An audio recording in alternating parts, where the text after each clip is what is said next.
샬롬! 오늘도 이 새벽에 하나님을 예배하기 위해 나오신 성도님들을 환영하고 축복합니다. 오늘 하나님이 우리에게 주시는 말씀은 열왕기상 5장 1절에서 18절까지의 말씀입니다. 그 중에서 1절부터 6절까지의 말씀만 봉독하겠습니다. 제가 봉독합니다.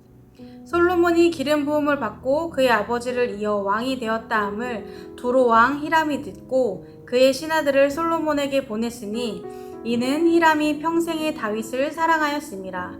이에 솔로몬이 히람에게 사람을 보내어 이르되 당신도 알거니와 내 아버지 다윗이 사방의 전쟁으로 말미암아 그의 하나님 여호와의 이름을 위하여 성전을 건축하지 못하고 여호와께서 그의 원수들을 그의 발바닥 밑에 두시기를 기다렸나이다. 이제 내 하나님 여호와께서 내게 사방에 태평을 주심에 원수도 없고 재앙도 없도다. 여호와께서 내 아버지 다윗에게 하신 말씀에 내가 너를 이어 내 자리에 오르게 할 내 아들 그가 내 이름을 위하여 성전을 건축하리라 하신 대로 내가 내 하나님 여호와의 이름을 위하여 성전을 건축하려 하오니 당신은 명령을 내려 나를 위하여 레바논에서 백향목을 베어내게 하소서. 내 종과 당신의 종이 함께할 것이요 또 내가 당신의 모든 말씀대로 당신의 종의 삭슬을 당신에게 드리리이다. 당신도 알거니와 우리 중에는 시돈 사람처럼 벌목을 잘하는 자가 없나이다. 여러분 혹시 그런 경험 해보신 적 있으십니까? 내가 계획한 일이 톱니바퀴가 딱 맞아서 굴러가듯이 정말 기가 막히게 모든 것이 딱딱 맞아 떨어질 때, 모든 것이 마치 나를 위해 준비되어 있었던 것처럼 일이 진행되는 것이 너무 수월하거나 또 모든 연결고리가 딱 맞아 들어갈 때 그때 느낄 수 있는 그 기쁨, 희열을 경험해 보신 적 있으십니까? 큰 일을 통해 겪어보신 분들도 계실 것이고 작은 소소한 일을 통해 경험해 보신 분도 계실 것 같습니다. 저는 주로 이전 교회 출퇴근할 때 많이 경험을 했었는데요. 이전 교회로 출퇴근을 해야 할 땐 전철과 버스를 모두 이용해야 했었습니다. 교회 근처 전철역에 내려서 버스를 타고 이동을 했어야 되는데 전철역에 내려서 버스를 타러 갔을 때 제가 타야 할 버스가 바로 오면 아싸 하면서 기분 좋게 버스를 타고 출근을 했던 그런 좋은 경험들을 여러 번 했던 기억이 있습니다. 너무 소소한 일이지만 뭔가 하루의 시작부터 이렇게 일이 잘 풀리는 좋은 경험을 하면 뭔가 하루가 잘 풀릴 것 같은 그런 기분이 들기도 합니다. 우연히 내가 생각했던 일들이, 계획했던 일들이 너무 잘 맞물려서 진행이 잘 될 때 우리는 짜릿함과 함께 큰 기쁨을 누리게 됩니다. 이런 일을 경험하면 신기하면서도 놀랍고 또 자기 스스로가 기특하기도 하고 뭔가 대단한 일을 이룬 기분이 들기도 합니다. 그러면서 때로는 우린 이런 고백을 하기도 합니다. 와, 진짜 이건 하나님의 은혜다. 이건 하나님이 하셨다. 생각해보면 우리의 삶의 모든 것이 하나님의 계획 속에 있고 하나님이 미리 준비하신 것에 따라 그 뜻에 맞게 때에 맞춰 이루어지는 것 같습니다. 그래서 우리가 삶에서 꼭 특별한 일을 경험하지 않아도 우리의 모든 것은 하나님의 계획하심과 예비하심 속에 이루어진 은혜의 톱니바퀴가 아닐까 생각하게 됩니다. 저는 오늘 본문 말씀을 묵상하면서 솔로몬도 이런 고백을 하지 않았을까 싶습니다. 오늘 본문을 살펴보면 하나님의 성전을 건축하기 위해 솔로몬이 그에 필요한 재료들을 준비하는 내용으로 이루어져 있습니다. 그런데 하나하나 살펴보면 이 모든 것은 하나님께서 이미 계획해 두신 것이고 성전 건축을 위해 미리 하나하나 준비하신 것입니다. 솔로몬은 성전 건축을 하기 위해 중요한 사람과 교역을 맺게 되었는데요. 그 사람은 바로 두로 왕 히람입니다. 히람이 중요한 인물이었던 이유는 건축에 필요한 백향목 등 중요한 자재들과 인력들을 갖추고 있었기 때문입니다. 그런데 이미 이 왕은 다윗이 왕으로 있을 때부터 관계가 있었던 사람입니다. 본문 말씀 1절을 보면 솔로몬이 기름 부음을 받고 그의 아버지를 이어 왕이 되었다함을 두로와 히람이 듣고 그의 신하들을 솔로몬에게 보냈으니 이는 히람이 평생에 다윗을 사랑하였음이라 라고 말씀하고 있습니다. 이 말씀은 히람이 이미 다윗과 우호적인 동맹 관계를 맺고 있었음을 알고 그가 이런 관계를 솔로몬 대에까지 지속할 의향이 있음을 함축한 것입니다. 다윗이 이스라엘 왕으로서 입지를 다지며 하나님의 함께하심으로 점점 강성해지자 히람은 다윗에게 사절단과 함께 더불어 백향목과 목수와 석수를 보내 그의 궁을 지어주는 호의를 보였습니다. 하나님은 이미 다윗과 히람이 우호적인 관계를 맺게 함으로 앞으로 있을 하나님의 성전 건축을 준비하신 것입니다. 성전 건축을 위한 하나님의 준비하심은 이미 시작된 것입니다. 또한 솔로몬이 성전 건축을 진행하기로 결심한 때도 하나님의 예비하심이었습니다. 본문 말씀 3, 4절을 보면 당신도 알거니와 내 아버지 다윗이 사방의 전쟁으로 말미암아 그의 하나님 여호와의 이름을 위하여 성전을 건축하지 못하고 여호와께서 그의 원수들을 그의 발바닥 밑에 두시기를 기다렸나이다. 이제 내 하나님 여호와께서 내게 사방의 태평을 주심에 원수도 없고 재앙도 없도다 라고 말씀하고 있습니다.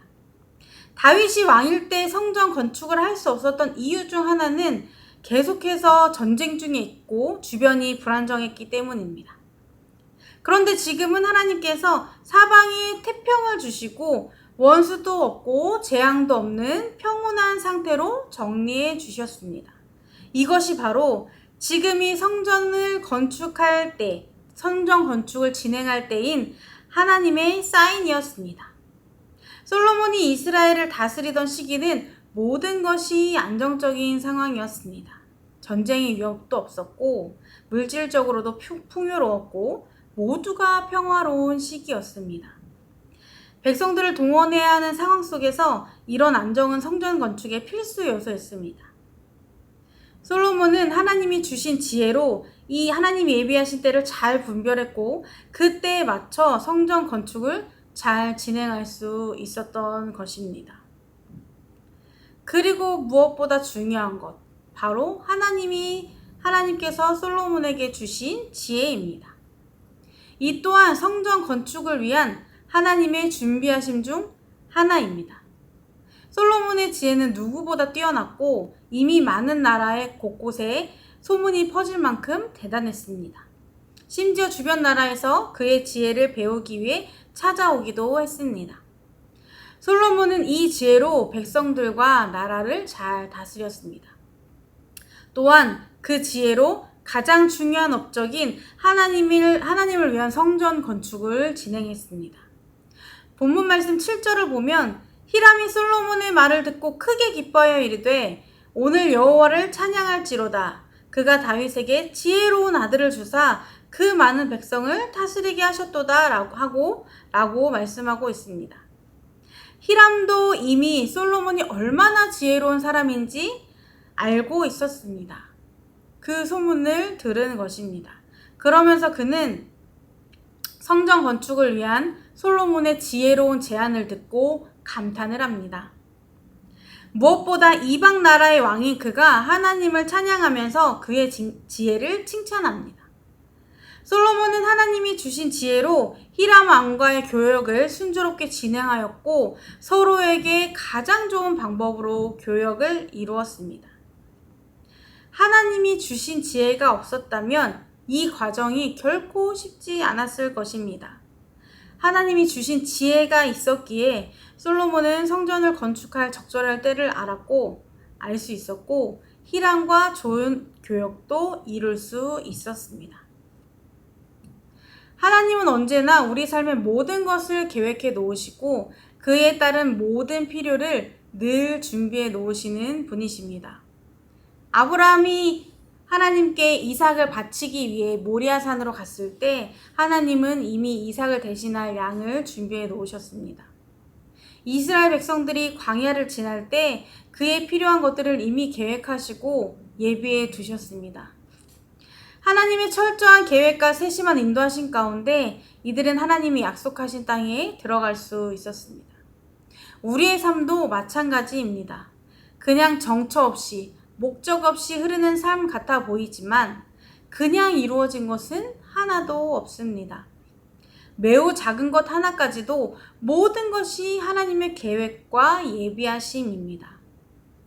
우리 하나님은 바람이 부는 방향까지도 정하실 만큼 모든 것을 하나하나 계획하시고 준비하심으로 하나님이 정하신 가장 완벽한 때에 그 뜻이 이루어지도록 우리의 삶을 인도하시는 분이십니다. 하나님은 이미 큰 그림을 그려 놓으시고 그에 필요한 모든 것을 준비해 놓으셨습니다. 그것이 바로 솔로몬에게 주신 지혜였고 다윗 왕 때부터 이루신 이웃나라와의 우호적인 관계였고 성전 건축을 진행하기 위한 평화의 시대였습니다. 우리의 삶 또한 주님이 이미 모든 것을 계획해 두셨고 그 계획이 뜻대로 이루어지도록 모든 준비까지 해 두셨습니다. 가끔씩 하나님의 인도하심은 보이지 않고 나 혼자 광야에 있고 혼자서만 걷는 길인 것 같지만 우리 안에는 이미 주님이 계획하시고 준비해 두신 은혜의 톱니바퀴가 있습니다. 그 톱니바퀴는 우리가 주님의 뜻을 구하며 나아갈 때 하나님께 우리의 삶을 온전히 맡기고 의지하며 나아갈 때 하나님께서 미리 준비하신 대로 딱딱 맞춰서 움직일 것입니다. 그때 우리는 하나님의 일하심을 경험하며 언제나 우리보다 앞서 준비하시는 여호와 일의 하나님을 찬양하게 될 것입니다. 매일의 삶에서 하나님의 인도하심 가운데 이 은혜의 톱니바퀴를 경험하며 그 은혜를 누리는 성도님들의 삶이 되기를 주님의 이름으로 축복합니다. 기도하시겠습니다. 늘 우리의 걸음에 앞서 준비하시고 일하시는 여호와 일의 하나님을 찬양합니다. 그냥 흘러가는 삶인 것 같지만 언제나 앞서서 일하시는 하나님이 계시기에 우리가 지금 이 자리에 있을 수 있음을 고백합니다. 지금도 여전히 우리보다 앞서 일하시고 우리가 나아갈 길에 필요한 모든 것들을 준비하신 그 은혜에 감사드리며 주님의 인도하심을 따라 기쁨으로 나아가는 우리의 삶이 되게 하여 주옵소서. 오늘도 우리가 나아갈 길을 인도하시며 우리 삶에 필요한 모든 것을 예배해 두셨을 줄 믿습니다. 그 믿음으로 살아가는 오늘이 되게 하여 주옵소서. 예수님의 이름으로 기도드립니다. 아멘. 이 시간 두 가지 기도 제목을 놓고 함께 기도하겠습니다. 먼저 매일의 삶에서 가장 먼저 앞서 일하시고 준비하시는 여호와 일의 하나님을 경험하는 삶이 되도록, 두 번째로 주님이 정하신 완벽한 때에 이루실 은혜를 기대하며 감사함으로 삶을 맡기는 우리가 되도록 이 시간 함께 기도하시겠습니다.